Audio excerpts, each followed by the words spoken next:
Os profetas, sabe o que eles estão fazendo? Construindo muros de lodo. E os profetas estão lançando um cal em cima do lodo. E eles dizem paz, paz, quando não há paz. Eles dizem paz, paz, quando é tempo de juízo. Anuncia, Ezequiel, que vai vir pancada de chuva e vai derrubar. A pancada de chuva que eu vou enviar vai derrubar todo um muro edificado sobre o lodo. E é assim que Deus faz. E agora tem que imaginar Jeremias, filho de um sacerdote, seria um sacerdote, mas a vocação de Deus foi profeta. E a primeira mensagem que Jeremias tem que entregar é uma mensagem pesada. Eu, Deus, levantei todo o reino do norte e está vindo contra Jerusalém. Jerusalém vai ser levada cativa. E a mensagem é de juízo. A mensagem é que as crianças vão ser mortas, os pais vão ser mortos. Certa feita Deus fala para Jeremias: Jeremias, o povo é semelhante a vasos de barro com vinho dentro. E eu vou pegar cada vaso na mão, vou bater vaso com vaso, vai tudo se quebrar na minha mão, porque é juízo. Jeremias começa a chorar por vezes, se derramar por ver o castigo de Deus chegando. E ora, e Deus fala: não vou me compadecer. E ele ora 2, 3 vezes, e na terceira vez Deus fala: Jeremias, a decadência, o declínio que o povo entrou foi um declínio tão terrível que ainda que Moisés e Samuel se levantassem, eu não ouviria a oração deles. Deus falou pela boca de Ezequiel, que foi contemporâneo de Jeremias, falando assim: poderia ter Noé, Daniel e Jó nessa cidade, mas o castigo viria, e só eles seriam salvos. E no decurso dessa mensagem tem uma mensagem de esperança, porque todo o mover de Deus, toda a palavra de Deus é misturada com juízo e misericórdia, com salvação e condenação. E a mensagem é que o povo vai ficar 70 anos cativo, mas todavia depois Deus iria levantar alguém por nome Ciro, ungido de Deus, e arrancar o povo da Babilônia e trazer para a terra de Jerusalém. E Jeremias exerceu o ministério por 40 anos e foi espancado, pensou em desistir, mas o fogo de Deus não deixou ele parar. Foi lançado numa cisterna cheia de lodo, foi preso, foi espancado, humilhado. Os familiares tinham nojo de Jeremias. Deus falou: ai da minha mãe, porque ela deu luz ao homem de rixa. O povo não tem parte comigo, eu não tenho parte com o povo. Ai da minha mãe. Aí Deus falou: Jeremias, fique em paz. Sabe por quê? Porque no tempo da minha visitação, do meu juízo, para você eu vou mostrar minha misericórdia. E qual é a palavra de Deus? Quem anda com Deus, quem não se corrompe, no tempo do juízo, Deus guarda, Deus preserva, Deus mantém a pessoa com vida. É o que Deus falou para Jeremias: fique em paz, os teus inimigos vão pedir a ti por misericórdia, vão suplicar para você. Você não vai ser atingido pelo juízo.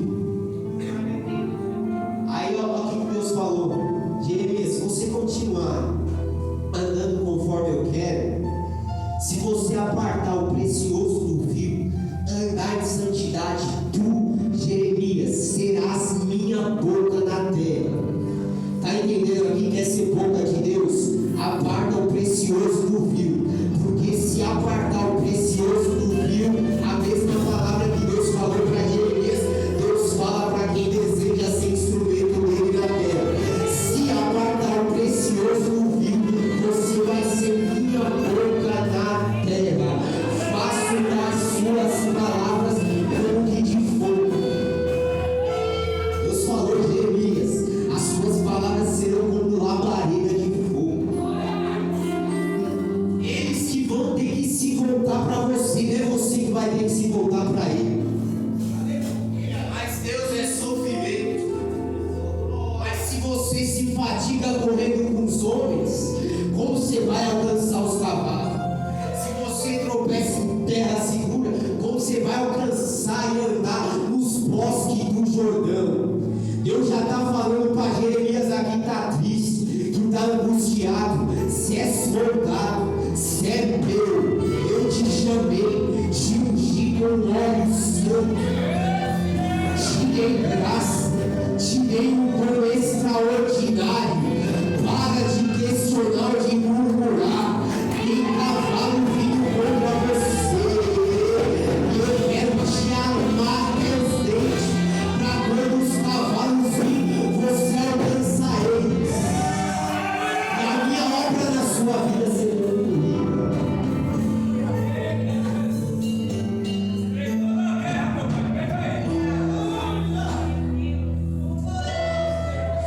Aí é um desafio. Olha o que quer ser profeta. Jeremias, pega o cinto, joga lá perto do Jordão, se não me falha a memória, deixa apodrecer e depois anda com o cinto apodrecido. A soberba do meu povo vai apodrecer. Jeremias, você não pode se casar, porque o juízo vai vir. Se você se casar, os filhos que nascerem de ti vai ser morto pela espada. É totalmente meu. Tenho ciúmes de ti, Jeremias. Você crê nisso? A Bíblia diz que o Espírito que Deus colocou em nós tem ciúmes. Deus nos quer totalmente, inteiramente entregue a Ele. Porque Cristo falou: quem não deixa pai e mãe, filho ou filha, trabalho por amor de mim, não é digno de mim. Mas quem abre mão de casa, de noivo, de amizade, por amor de mim, vai receber 5 vezes nessa vida, e na vida eterna, e não por mim, vai receber a vida eterna. Deus nos quer totalmente, inteiramente entregue a Ele. Quer por completo. Ele nos quer por completo. Ele quer uma noiva que ame a Ele. Ele quer uma igreja que diga: Maranata, olha bem, Senhor Jesus. Ele quer uma igreja que diga: a quem tenho eu no céu, senão a ti, na terra o que eu mais desejo é o Senhor.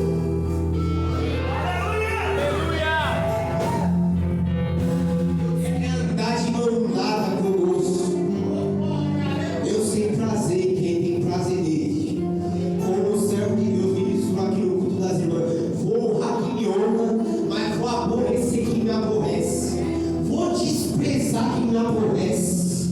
Mas se você ama a Deus de verdade, se você deseja a Deus de verdade, se você deseja andar com Deus de verdade, Deus fala para você: se agradei do teu desejo, vou pegar na tua mão e vou andar contigo nessa terra.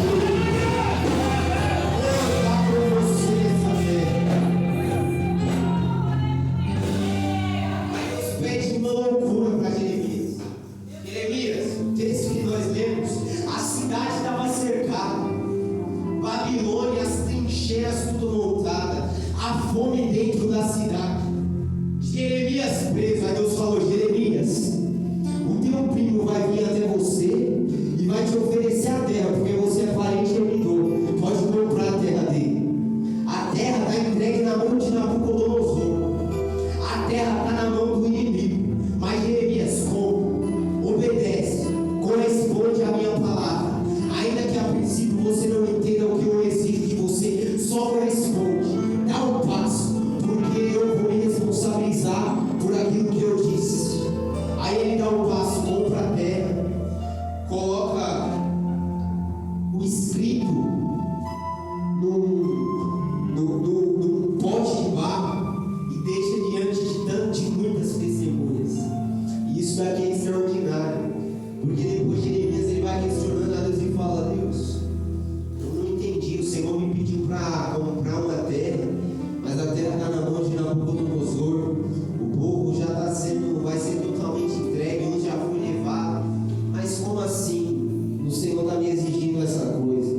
Aí Deus começa a responder Jeremias, porque aquele que ora, Deus responde. Quem deseja conhecer o Deus se manifesta e se faz conhecido a essa pessoa. Aí a resposta de Deus para Jeremias foi: eis que eu sou o Senhor de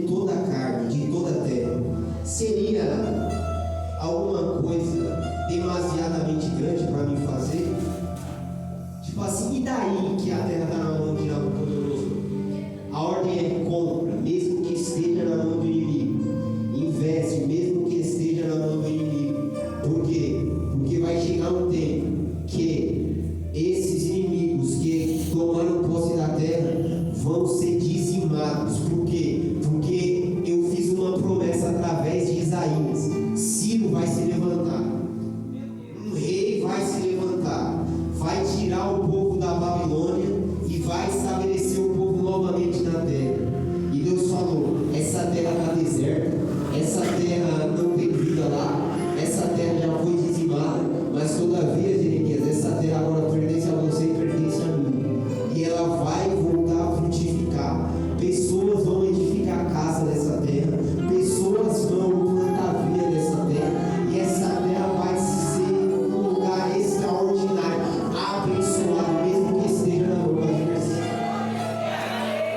Isso é uma das ilustrações do que Cristo fez, do que o nosso amado fez, daquele que é maior do que Jeremias fez, porque o homem um dia tinha acesso à terra, no jardim do Éden, porque Deus criou o homem para se relacionar, para andar com o homem. Ele descia todos os dias na viração do dia, andava com Adão no jardim, andava com Eva no jardim, face a face, olho no olho, boca com boca, tocava em Adão, se relacionava perfeitamente com Adão.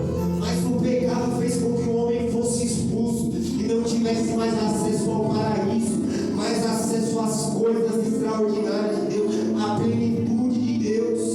E Deus começou, traçou um plano desde a eternidade, porque vai dizer que Cristo é o Cordeiro que foi morto desde a fundação do mundo. E ele começa lá no jardim, já pré-anunciando o que ele faria com Cristo, porque o homem ficou despido, as vestes do homem eram a glória de Deus nele, mas o homem, quando pecou, a glória se esvaiu e eles viram a sua nudez. E Deus, lá no jardim do Éden, matou um animal e cobriu o homem através da morte de inocentes. E Deus começou a andar novamente com o homem se corrompendo, mas ele encontrou Enoque, andou com Deus, tomou para si.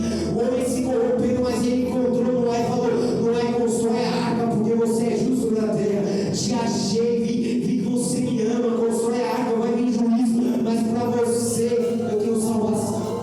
Você vai ver que o homem tem desejo, chama Abraão começa a andar com Deus, se torna amigo de Deus, ao ponto de Deus dizer: porventura eu vou ocultar de Abraão o que vou fazer, sendo que ele é meu amigo. Ande com os patriarcas, se apresenta para Moisés numa sarça, liberta o povo, e a libertação só vem quando o cordeiro é morto. Ele começa a usar os profetas: eis que a virgem conceberá e dará luz a um filho, o seu nome será Emanuel, Deus conosco. Começa a usar Isaías 9:6: um menino nos nasceu, um filho se nos deu, e o principado está sobre os seus ombros, e o seu nome será maravilhoso, conselheiro, Deus forte, para a eternidade, príncipe da paz. Começa a usar os mensageiros, os Isaías dizendo: o povo que está em trevas verá uma grande luz, o povo que anda na região do vale da sombra da morte será alcançado pela vida do Messias. E a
seu aprendiz também, e eu me regozijava em Deus, dava alegria para Deus, e também eu, a sabedoria, tinha prazer enquanto Deus começou a formar os homens.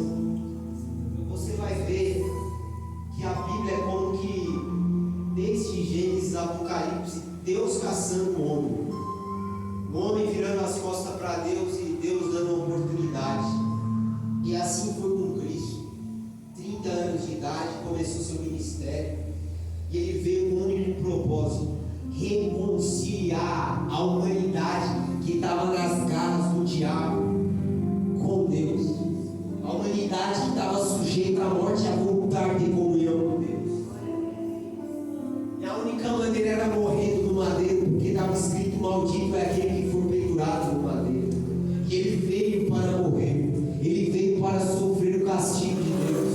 E por vezes ele se apresentava para os discípulos e falava: é necessário que o Filho do Homem morra, que o Filho do Homem seja entregue, que o Filho do Homem padeça, mas depois o Filho do Homem ressuscitará e cumprirá toda a justiça de Deus. Você vai ver que o cálice é tão amargo que Cristo deveria beber, e o próprio Jeremias viu esse cálice numa visão. Deus mostrou o cálice para Jeremias. Deus falou: Jeremias, pega esse cálice e espalhe por toda a terra. Esse cálice vai trazer a minha justiça. Ele veio para beber esse cálice, o cálice da ira do Criador. E para você ver, o cálice era tão amargo que no Getsemane, o Cristo que tinha multiplicado o pão, que tinha andado sobre as águas, que tinha ressuscitado Lázaro, que tinha tocado na mulher com fluxo de curado a mulher com fluxo de sangue, o Cristo poderoso que no monte da transfiguração tinha transfigurado e mostrado a sua glória, lá no Getsemane ele estava tão fragilizado, tão em uma angústia tão profunda, que diz a palavra do Evangelho de Lucas que ele suava sangue e dizia: Pai, afasta de mim esse cálice, mas todavia não seja como eu quero. E ele orando com tanta intensidade, ao ponto da Bíblia falar que um anjo de Deus desceu para fortalecer Cristo, encorajar Cristo. Mas tinha tanta glória na pessoa de Cristo que quando ele se levantou da oração, os seus acusadores chegou e ele disse: quem vocês estão procurando? A Jesus, o Messias. Ele disse: eu sou. Ele fragilizado, banhado de sangue, banhando a terra com sangue. O brado: eu sou. Os soldados caíram. Você vai ver a humilhação.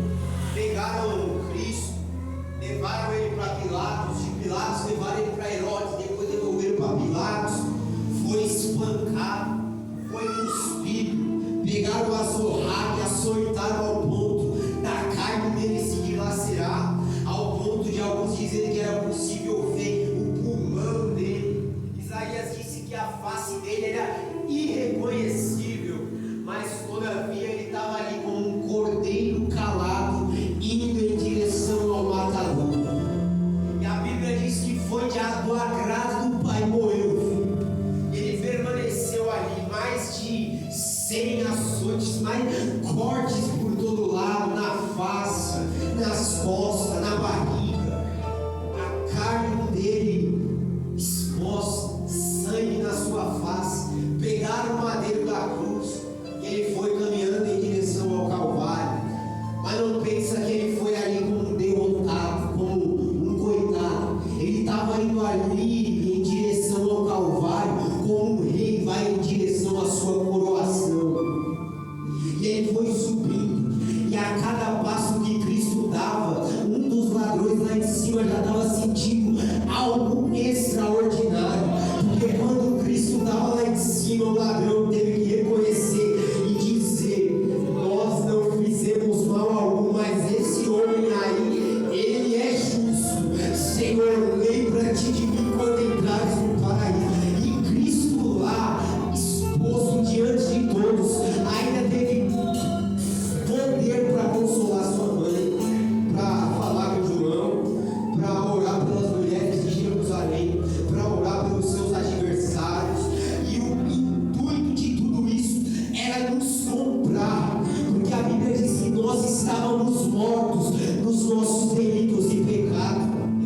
mas Ele veio para nos comprar. E o salmista disse que a redenção da alma, ela é caríssima. Ninguém tem a capacidade de resgatar por completo o homem.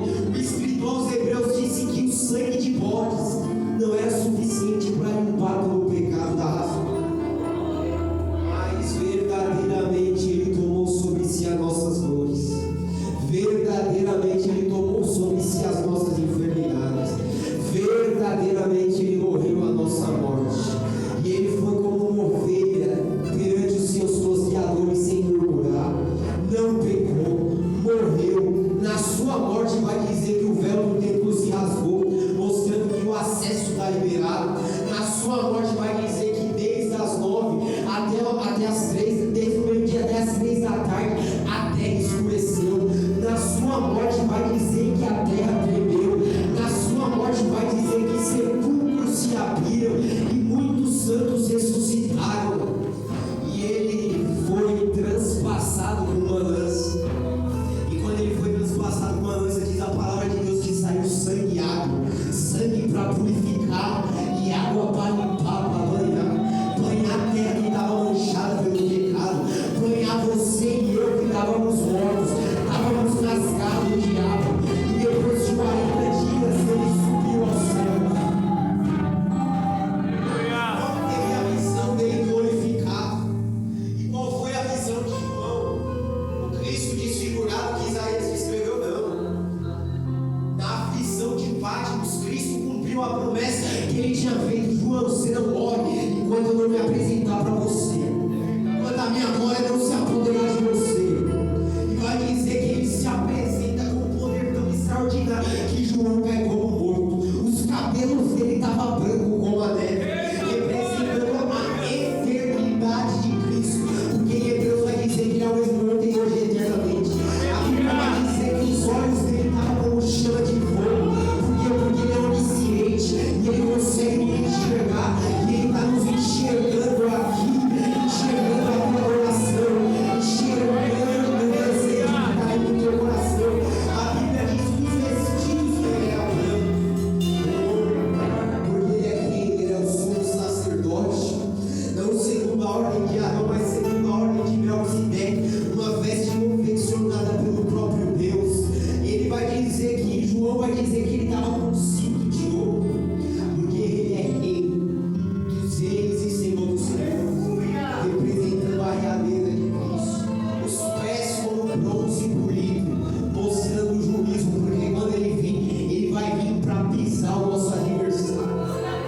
Capítulo 4 do Apocalipse vai dizer que João ele vê um trono, e aquele que está sentado no trono semelhante à pedra jaspe, sargônio. Deus arrebatou ele e levou ele para a sala do trono. João vê 24 anciãos, João vê 4 seres viventes glorificando aquele que está no trono. E vai dizer no capítulo 5 que tem um livro selado por dentro e por fora. Ninguém no céu nem na terra é digno de abrir. E João chorava muito, porque aquele livro fala dos decretos de Deus para a história, dos projetos de Deus desde a eternidade, e ninguém tinha a capacidade de abrir, e se ninguém abrisse a história não teria sentido. Mas a Bíblia vai dizer que enquanto João chorava, ele ouve um anjo forte dizendo: João, não chores, porque está vindo alguém aí, ele é o leão da tribo de Judá. Quando João se volta para ver a pessoa, ele vê um cordeiro, como que tendo sido morto, com 7 olhos, 7 chifres, indo em direção ao trono. E vai dizer que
parte do povo de Deus. Bem-aventurado é você, porque você tem o Espírito de Deus. E olha como o Espírito vem em forma de vento, porque o Espírito veio em forma de vento, ele veio em forma de vento para mostrar a soberania, a liberdade, a inescrutabilidade. Quando o Espírito Santo sopra, ninguém pode parar, ninguém pode deter, ninguém pode fazer o Espírito Santo se reter, porque Cristo já morreu, já pagou o preço e já enviou o Espírito. O Espírito é comparado a vento, porque o vento é livre, ele anda por onde quer, ele passa por onde quer, ele sopra ninguém quer, do jeito que quer, da maneira que quer. E assim como o vento, o Espírito Santo também é misterioso, porque ninguém sabe de onde o vento vem, nem para onde vai, mas o Espírito Santo está em mim e está em você, que conhece os segredos de Deus. Mas também o Espírito Santo não veio simplesmente em forma de vento por conta da morte de Cristo. Línguas repartidas como que de fogo. Olha o fogo da Bíblia. Deus se apresentou para Moisés numa sarça de fogo. Quando Salomão terminou a sua oração no templo, Deus respondeu a oração com fogo. Elias, ele orou e caiu fogo do céu. A Bíblia diz que o nosso Deus, ele é fogo consumidor. A Bíblia diz que a palavra de Deus é fogo. A minha palavra é fogo. A Bíblia diz no Salmo 29, a voz do Senhor é poderosa e ela despede labaredas de fogo. A Bíblia diz que Jesus veio batizar com fogo. Ele diz: eu vim lançar fogo à terra, e o meu desejo é que ele esteja aceso. Deus está falando aqui: eu quero encher alguém com o meu fogo, eu quero te encher.